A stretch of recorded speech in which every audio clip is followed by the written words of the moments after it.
Bueno, buenos días para todos. Soy estudiante de la Universidad Cooperativa de Colombia, la Facultad de Derecho. A continuación haré una breve exposición de las principales características de las corrientes filosóficas del ius naturalismo y el ius positivismo. Este pequeño trabajo lo realicé en compañía de Camilo Andrés Solórzano y quien les habla, Reiner Echeverry. Es para la materia Filosofía del Derecho. Bueno, entonces arrancando con la temática, vamos a hablar en primer lugar sobre el ius naturalismo o el derecho natural. Sus preliminares nos remontan hasta el comienzo de la filosofía en Grecia. La ley de la naturaleza era una ley esencial en la primera época del pensamiento griego. Según Heráclito, todas las leyes humanas se nutren del uno divino. Este término uno divino hace referencia a que todo viene de un ser supremo, todo de lo natural, de la ley de Dios. El derecho natural se concentra en torno al problema ético material, es decir, a un recto obrar social. Cuando hablamos de ética, pues tenemos que tener comportamientos en una sociedad, entonces básicamente hace referencia a esto. Y todas las leyes en la polis son más bien de naturaleza divina. Recordemos que la polis es ese concepto de ciudad-estado, de una comunidad independiente o autogobernada. Una de las principales escuelas de naturalismo es la sofística. La aparición de los sofistas se encuentra ligada a la democracia y forman la nueva clase democrática. Ahí escuchamos por primera vez el término democracia, que ya tienen en cuenta pues, las posturas, los pensamientos de las personas en una comunidad. Protágoras fue uno de los primeros. En ella se contiene una verdad supraindividual. Cuando hablamos del término supraindividual, quiere decir que el pensamiento del ser está por encima de todos. Cada uno tiene su razonamiento, sus conceptos sobre la vida. Y nace esta frase que dice que para ti todo es tal como te parece y para mí todo es tal como me parece. Es decir, cada quien tiene sus maneras de ver las cosas, dependiendo obviamente todo de esa justicia divina o de la naturaleza. También nace la frase que lo justo es para cada estado lo que entiende por tal. Es decir, que cada estado tiene sus costumbres, sus experiencias. Hemos visto que, por ejemplo, en Medio Oriente, el uso de las mujeres que tengan el cabello largo, que usen minifaldas, es algo injusto, algo mal visto. Para los de Occidente es muy normal. Entonces, cada estado tiene sus costumbres y eso hay que respetarlo. Otra de las escuelas en el derecho natural es el estoicismo. Fue fundada hacia el año 300 a.C. en Atenas, y esta habla de que el nomos es parte integrante de la razón universal y todo hombre debe actuar en virtud de la razón. Recordemos pues que nomos hace referencia a una ley, o sea que todo es la ley, como que el rey es la ley, y esa ley viene precisamente de lo divino. Hay una frase que dice que el mundo es un gran estado y en este la razón natural ordena lo que hay que hacer. Es decir, volvemos a esa concepción de que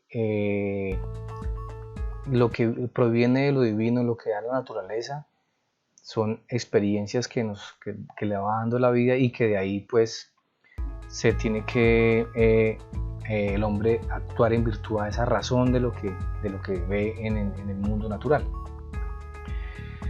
Píndaro decía que la ley es rey sobre todos los asuntos divinos y humanos y es la pauta de lo justo y injusto.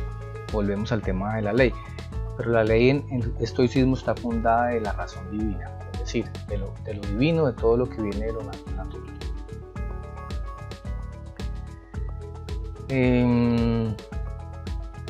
Continuando,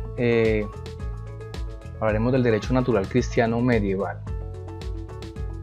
El cristianismo incorporó ideas de origen helénico. Recordemos que los helenistas tenían una tendencia religiosa muy marcada, que todo era con origen y creación de Dios. Se consideró que la razón divina creó el mundo y el logos es la voluntad de Dios. El logos, recordemos que es ese término que hace referencia a la razón, al pensamiento, a la reflexión, y precisamente todo lo que tenía que ver con la razón tenía que venir de Dios, quien era el ser supremo para el derecho cristiano medieval. San Agustín convierte las ideas en pensamientos de Dios y fundamenta la eternidad y la inmutabilidad de estas, es decir, que eso jamás debía cambiar, que la ley tenía que nacer de lo divino, de la creación divina, y eso no debía cambiar, que tenía que ser eterno. San Agustín también creía que la voluntad es libre y teníamos albedrío para adoptar o rechazar diferentes acciones. Obviamente, pues teniendo en cuenta el logos, teníamos la capacidad de razonar y observar si lo que se estaba diciendo era justo o injusto, o tiene razón o no, pero con base a ese desprendimiento divino.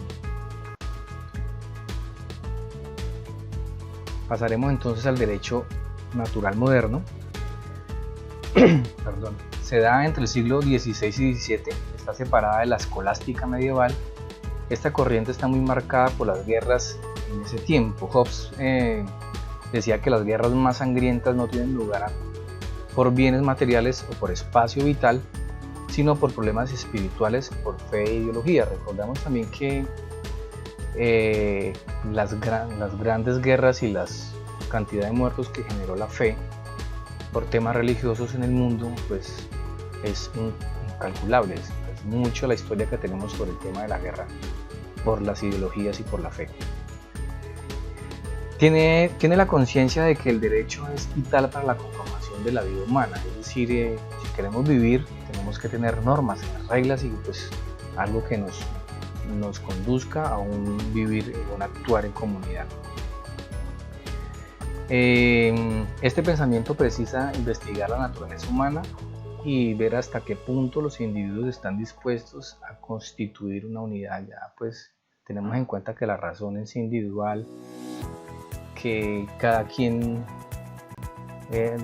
dependiendo del albedrío pues decide si las cosas están bien o mal, pero también se enfocan a que tenemos que tratar de vivir en unidad, es decir, en conjunto, obviamente siguiendo las leyes divinas.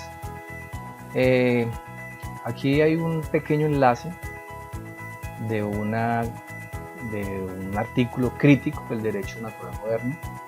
No lo abro pues para no hacer tan extenso este video, pero pues aquí pueden ingresar en el enlace y poder leer el artículo. Continuamos entonces con la otra corriente que vamos a profundizar, es el positivismo. Este movimiento surge al inicio del siglo XIX con algunos pensadores franceses como Henry de Saint-Simon, Augusto Comte, el británico John Stuart Mill, entre otros. La variedad de escuelas era muy alta de positivismo, pero todas tienen en común que aceptan el conocimiento científico y rechazan la metafísica. Entonces aquí nace ya el tema de la ciencia, es decir, que el derecho es una ciencia que hay que analizarlo con experiencias y con hechos, y rechazan lo metafísico, que va más allá de lo físico, de lo tangible por los sentidos, y ya tienen en cuenta más el ser,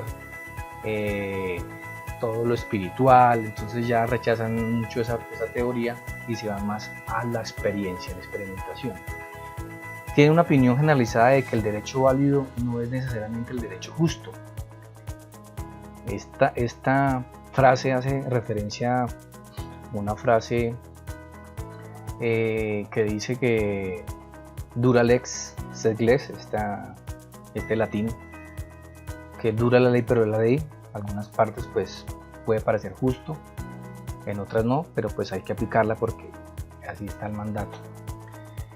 Aceptan el monismo. El monismo es todo lo contrario al dualismo, es decir, aceptan un derecho válido solamente. Para ellos el derecho positivo era el derecho válido. Y sea, lo contrario al naturalismo, que aceptan el derecho positivo y el derecho natural, con iguales de validez. Aquí también dejo un enlace a un videito que nos habla sobre el monismo muy ampliamente y pues los invito a que lo puedan observar con mucho más calma.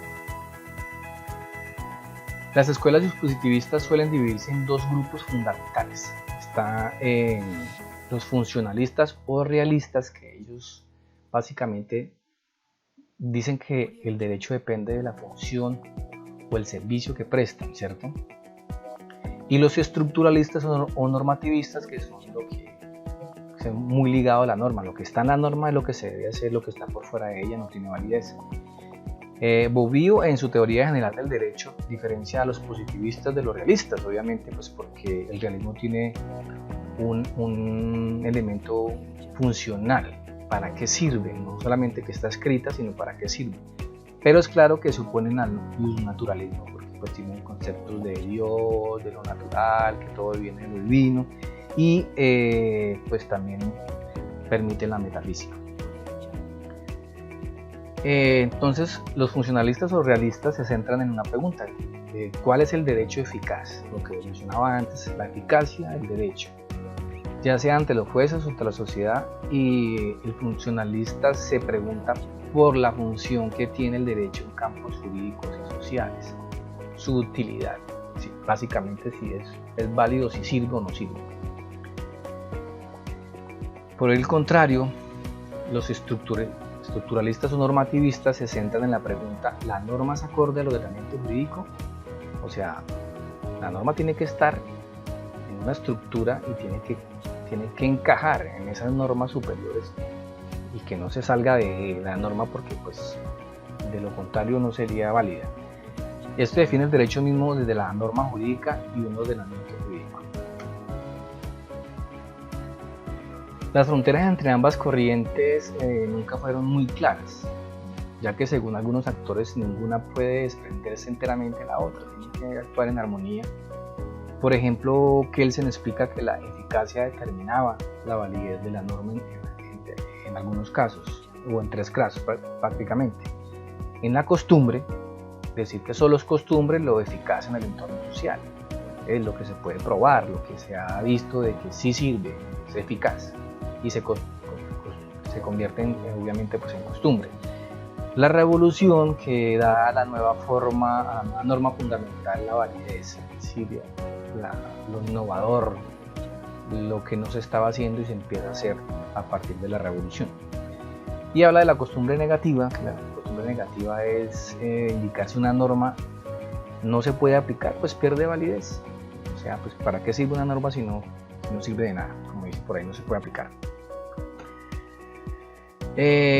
Nace entonces en esta corriente la teoría planteada por Kelsen, que es la teoría pura del derecho. Esta fue fruto de un modelo cientificista, es decir, fue analizado, fue estudiado, fue con base a experiencias de un grupo universitario desarrollado en el siglo XIX. Kelsen criticó muchas escuelas del derecho debido a que consideró que había muchos elementos ideológicos y políticos que impedían la expresión adecuada de esta, es decir, que tenía muchos elementos subjetivos del pensamiento, de la razón, de lo que querían las personas. Y pues él fundamental dice, no, el derecho tiene que estar escrito y tenemos que regirnos en lo que está escrito. Él separó el derecho de cualquier elemento extrajurídico, es decir, si no está escrito, pues no es derecho. Y le dio categoría a las normas, ¿cierto? De ahí nace la famosa pirámide de Kelsen. Aquí encontramos un videíto también muy importante, muy concreto sobre la teoría pura del derecho de Kelsen. Entonces los invito también a ver ese pequeño video que está aquí en este enlace. Hablando de las categorías de las normas, entonces tenemos aquí la pirámide de Kelsen, que tiene 3 niveles: el nivel fundamental, el nivel legal y el nivel sublegal. En el nivel fundamental pues está la Constitución como norma fundamental o norma de normas. En el nivel legal encontramos las leyes orgánicas, las especiales, las leyes ordinarias, decretos ley, algunos reglamentos. Y en el nivel sublegal encontramos las ordenanzas, las sentencias y las normas de menor jerarquía. Bueno, continuando con esta pequeña descripción o este pequeño destacamiento de las características del naturalismo y el positivismo, tenemos los principales actores de cada corriente filosófica. En el naturalismo tenemos en primer lugar a Platón, siglo IV a.C. Este profundiza la relación entre política y ética. Trata de recrear una utopía política donde lo menester es la moral. Para él, bien moral es la felicidad. Es decir, pues si todo está ajustado a la moralidad, pues la gente vive feliz. Tenemos a Tomás de Aquino, 1224-1274. Una de sus obras más importantes fue la Summa Theologiae, para quien existían 4 tipos de leyes: la eterna, la humana, la divina y la natural. Y si observamos, todo tiene que procedencia de lo natural, de lo divino. Ahí no vemos ningún concepto de una norma positiva, ni de que lo que se haya escrito tenga o sea parte de lo divino. También hace referencia a una teoría de la virtud. Los virtuosos son los que, digamos, tenían esas categorías y tenían el conocimiento divino y todas esas características que hacen el naturalismo. Thomas Hobbes, en 1588-1679, su teoría es que todo en la naturaleza está ligado a la física y otras entidades naturales no pueden existir, ni la mente, el alma, ni eventos sobrenaturales. Según él, todos los animales, incluyendo a los humanos, no son más que máquinas de carne y hueso. Entonces Hobbes se aparta de la metafísica, es decir, de lo sobrenatural, del alma, del espíritu, y básicamente es a lo físico, a lo que se puede observar en el mundo. John Locke, 1632-1704, según él, los estados tienen como función principal proteger 3 derechos naturales: la vida, la libertad y la propiedad privada. En su modo de ver, la propiedad tiene un límite y a esto debemos sumar un derecho más aparte de los anteriores, que es el derecho a defender estos derechos que se acaban de mencionar. Por este lado, el positivismo, tenemos a Henry de Saint-Simon, 1760-1825. Es uno de los padres de la sociología, también lo consideran el iniciador del socialismo, fiel seguidor de la teoría de los 3 estadios, retomada posteriormente por Comte. Augusto Comte, 1798-1857. Comte en 1842 escribe Curso de Filosofía Positiva. Comte se refiere a positivo a la ley de los 3 estadios: el teológico, el metafísico y el positivo.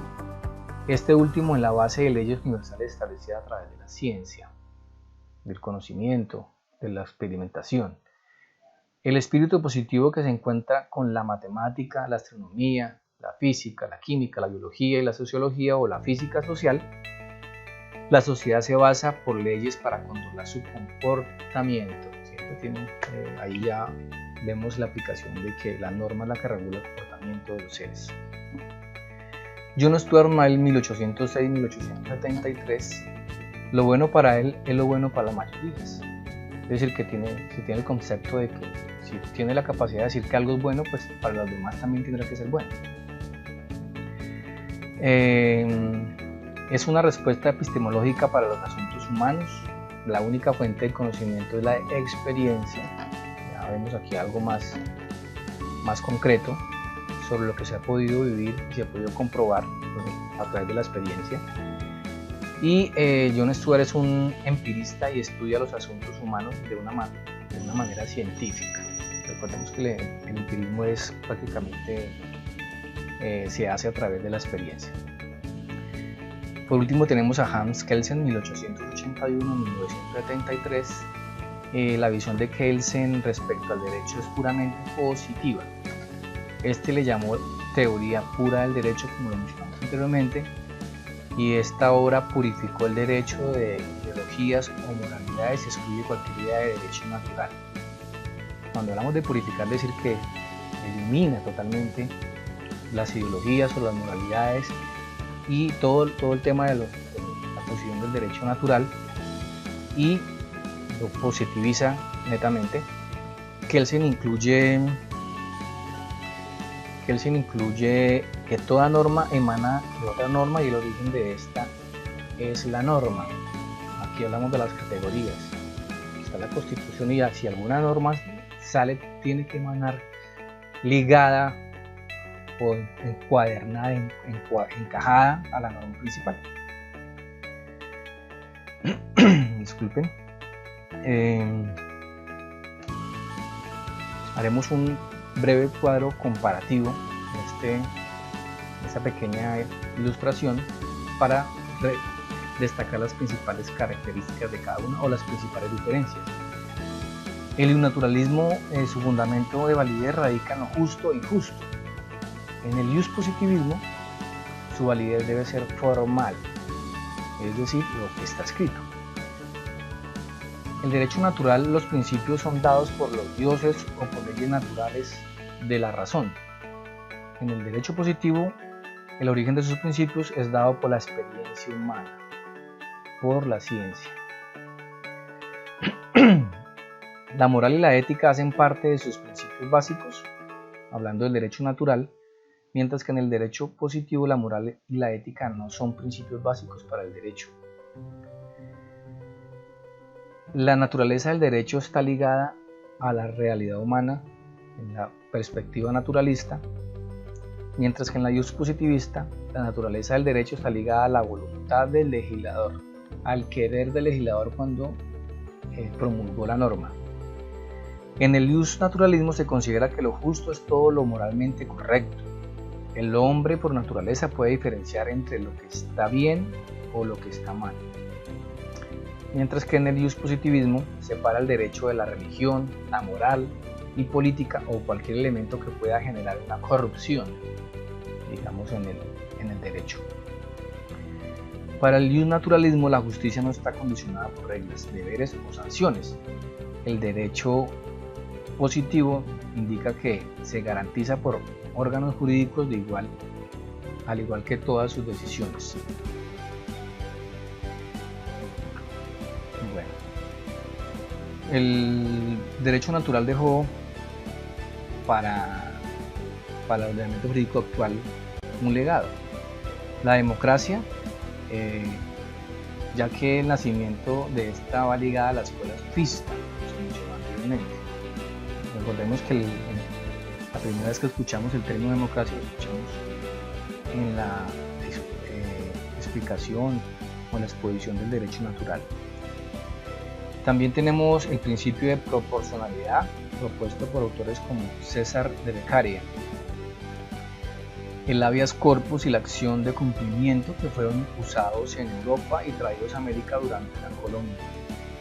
Y las constituciones del mundo se las debemos al derecho natural porque tienen un componente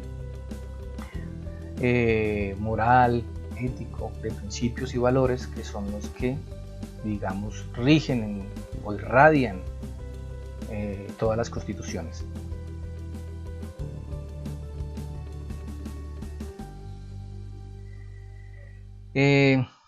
Tenemos entonces las posturas en la normatividad jurídica colombiana o en el ordenamiento jurídico colombiano, algunos artículos ya puntuales que tienen cada corriente filosófica. Tenemos en el naturalismo que el artículo 2 de la Constitución colombiana establece que es un fin esencial garantizar los principios del derecho. Cuando hablamos de principios estamos hablando netamente de derecho natural. El artículo 41 de la Constitución dispone que las instituciones educativas será obligatorio fomentar las prácticas democráticas, volvemos al término democrático, para el aprendizaje de los principios y valores. El artículo 53 dispone las obligaciones del Congreso para preservar los principios fundamentales, es decir, que todas las leyes tengan que ser en acorde o concordancia con los principios fundamentales que están en la Constitución. El artículo 94 dispone que los derechos y las garantías contenidas en la Constitución, que los convenios internacionales vigentes no deben entenderse como negación de otros que, siendo inherentes a la persona humana, no figuren expresamente en ellos. Tenemos aquí algunos derechos que prácticamente no están descritos en las normas, pero todo lo que tenga que ver con el derecho de las personas tiene que de alguna manera ser protegido. La sentencia C284 de 2015 demanda la inconstitucionalidad contra el artículo 4 de la ley 153 del 87, que contenía la expresión los principios de derecho natural. La Corte lo declaró exequible, es decir, que los principios son emanados del derecho natural. Por este lado tenemos el iuspositivismo, derecho positivo. Tenemos el artículo 230 de la Constitución colombiana, que dispone que los jueces solo están sometidos al imperio de la ley.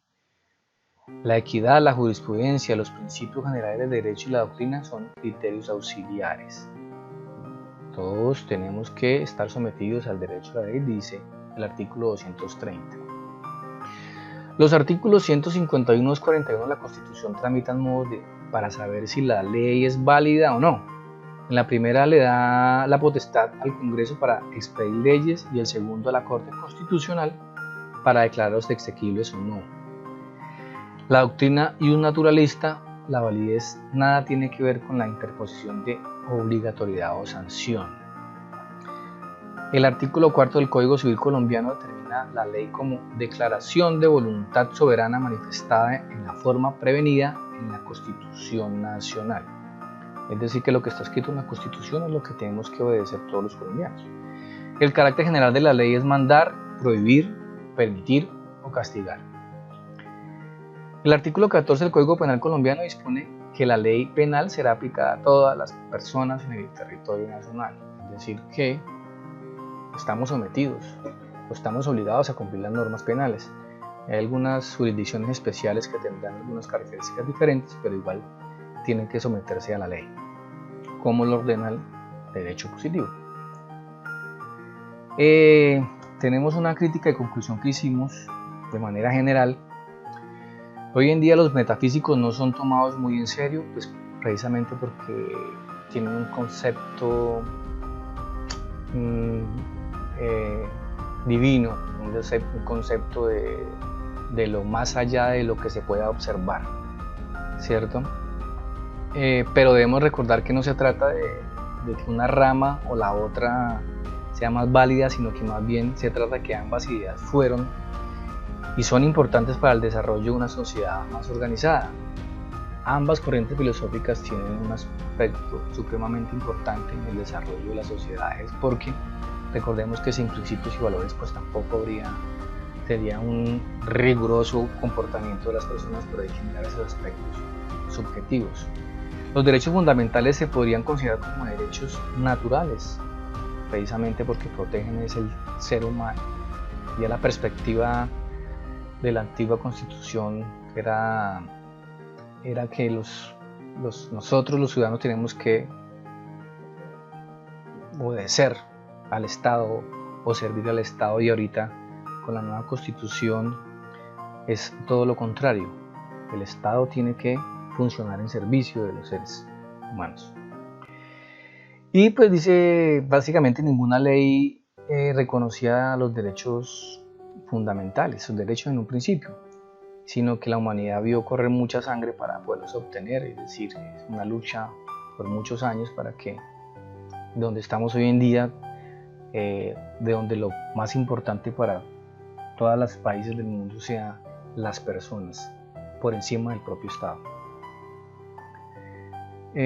Para finalizar, pues haremos una crítica puntual al ordenamiento jurídico colombiano sobre el artículo 230.